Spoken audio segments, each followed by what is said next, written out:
Hi everyone, we're group 10 of the course Art of the Baroque. This video is being presented by Khan, Peter, and Varnica. Your Excellency, as you can see, this is the portrait of Charles I and it is painted by Anthony van Dyck, a quite reputable painter from Antwerp. Would you like to know a little more about Van Dyck, Your Excellency? Well, Van Dyck, although he spent a lot of his time in Britain and painted portraiture for a significant number of British royalties, he is still not considered to be a British artist in a sense, as Paul Opay concluded in his essay about Van Dyck. In all, his stay amounted to less than 8 years. It was not the length, therefore, but largely the moment of his sojourn in England which gave it such importance. He came precisely at the time when painting was gaining some position in the life of the country.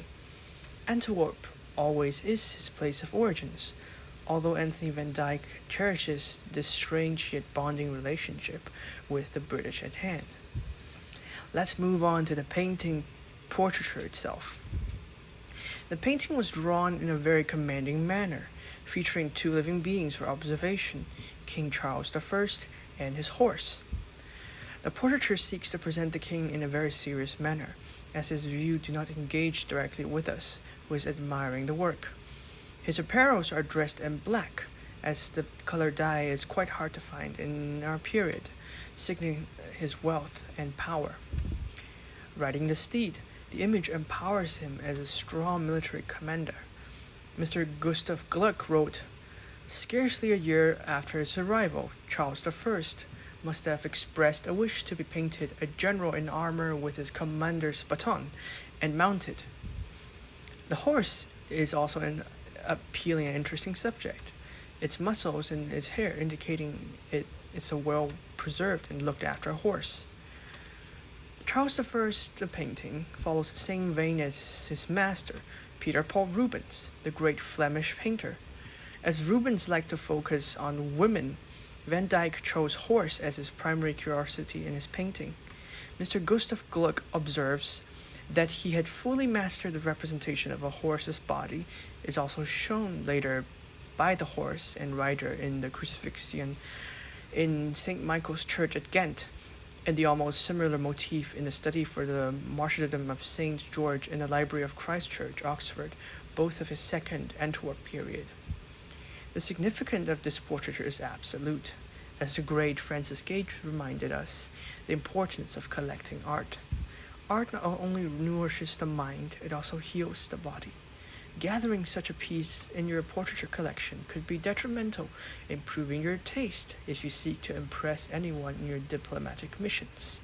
Furthermore, the English king is a powerful figure. If the emperor took notice of that, he might recognize your ambition and promote you. For good or worse, it is a mighty hobby to retain, and it could do you no harm. It might even help killing off these ghastly, boring hours in the traveling on the roads.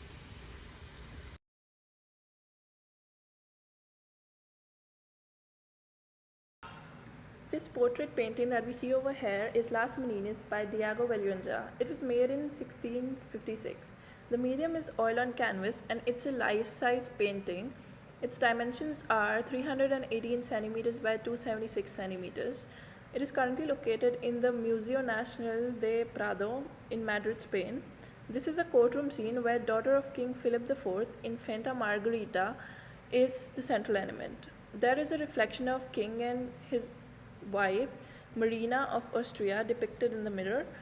There are court servants and some staff around them, which includes Maria Augustina and Isabella de Velasco, the two ladies besides Princess Infanta, Mary Barbola, the dwarf, Nicolista Perusta in the right corner with her leg on the dog, Marcelo de Ula, nun, with Themis keeper, possibly a bodyguard.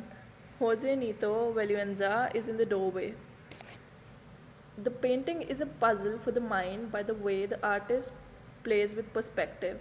Velluenza cleverly fools around with the observer's point of view, featuring himself as an artist within his own painting.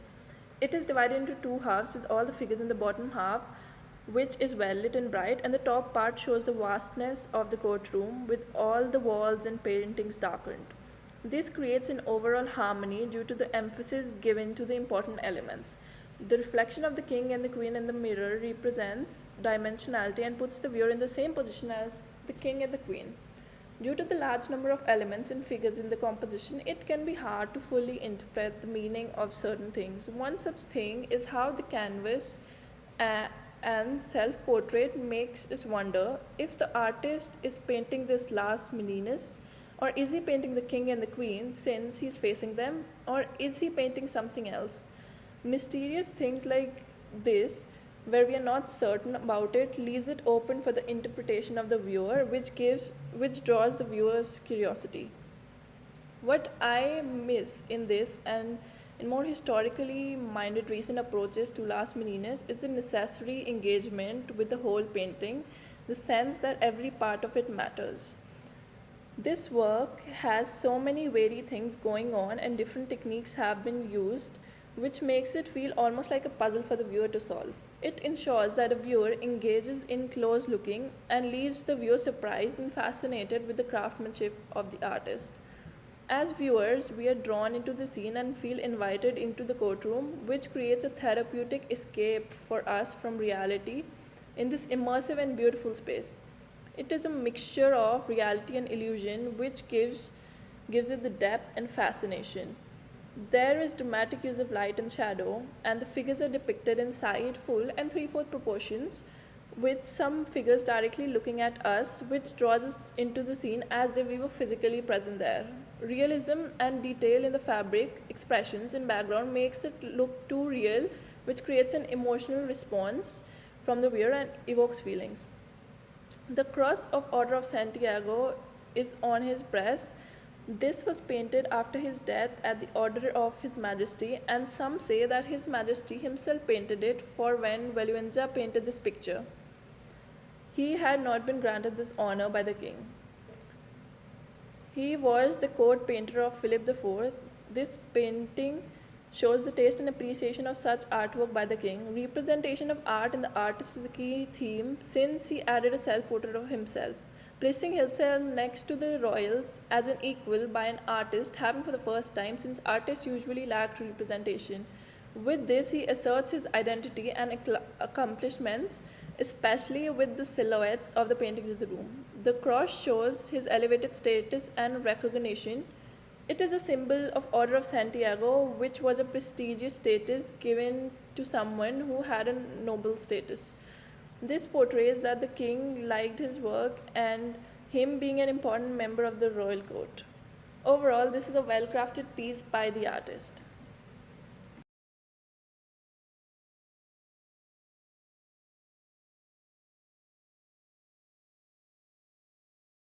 Peter Paul Rubens was a renowned Flemish painter, considered one of the most famous artists of the Baroque period. He was known for his dynamic, emotive style and large-scale works. Rubens was born in 1577 and died in 1640. He studied art in Antwerp and later Italy, where he was heavily influenced by Italian masters such as Titian, Caravaggio, and Michelangelo. Upon hearing news of his mother's severe illness, the painter and diplomat Peter Paul Rubens left Rome on the horseback at the end of October 1908. Although he did not arrive in the time to see her one last time, this period marked his return to artistic and social activities in Antwerp, coinciding with the beginning of the ceasefire agreement signed on April 9, 1609, which lasted until 1621. Born during the 80 Years' War, 1568 to 1648, a protracted a conflict between the Spanish Habsburgs and Dutch Republic. His parents had fled Antwerp due to the outbreak of a war in 1568. Rubens' painting often focused on political allegories and visual expressions of concepts like safety, the consequence of war, and the prosperity arising from peace, which are considered a central theme of his art. These messages of peace and safety are reflected throughout his work, such as in Mars disarmed by Venus, Minerva protects Pax from Mars, and the horrors of war. The painting Marie de Medici arriving in Marseille is no exception, incorporating Rubens' characteristic aesthetic elements and narrative style, which subtle mythological reference and an overarching message of peace and prosperity. The painting is part of the series of 24 works known as the Marie de Medici cycle, created between 1622 and 1630, commissioned by Marie de Medici, Queen of France, who reigned from 1610 to 1617, when she was stripped of power by her son, King Louis XIII.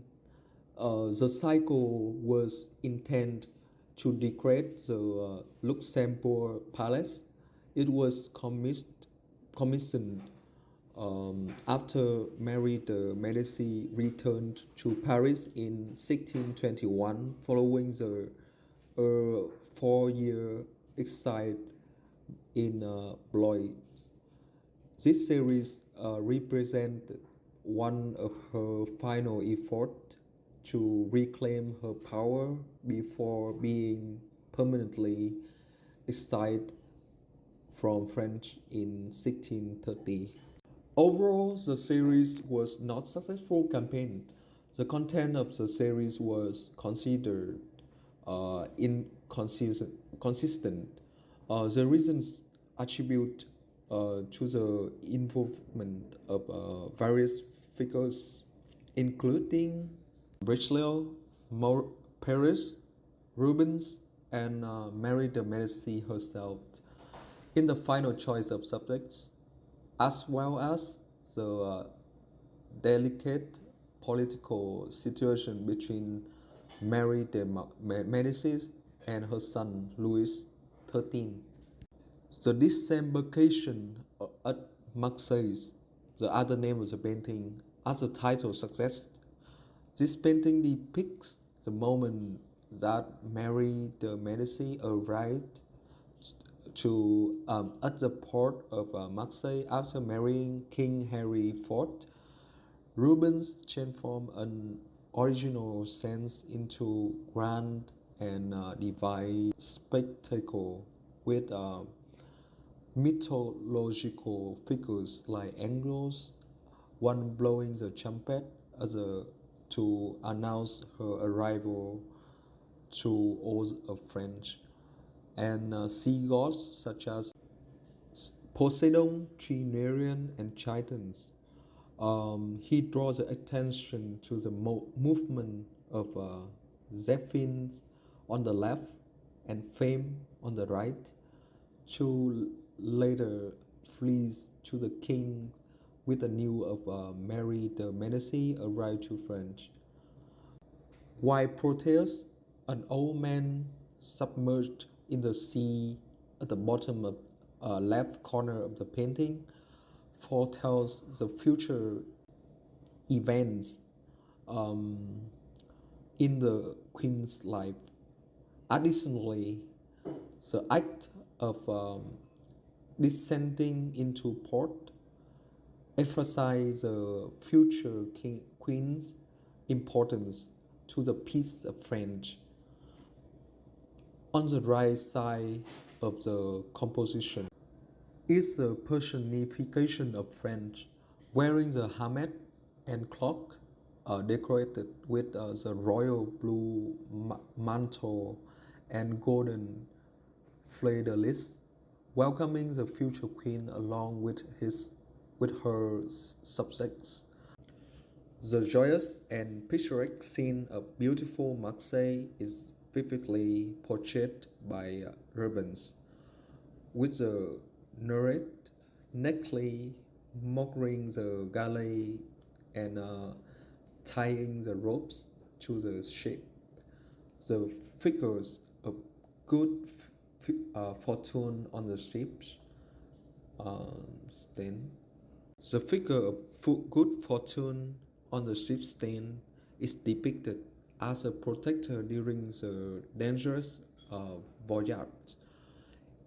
In later literature on the subject, this image is often associated with Nemesis, according to Carteri's book. The painting highlights the Queen's exalted status, divine protection, and the warm, joyous reception from the French people upon her arrival. Peter Paul Rubens skillfully used diagonal compositions, the gangplank leading the Queen down, to create a movement and depth in the painting. He also enjoyed expert lighting technique to guide the viewer's eyes to the main subject, Queen Marie de Medici. Well, that wraps up our presentation of the video. Here is the citation and references that we have used in the presentation and in our show notes.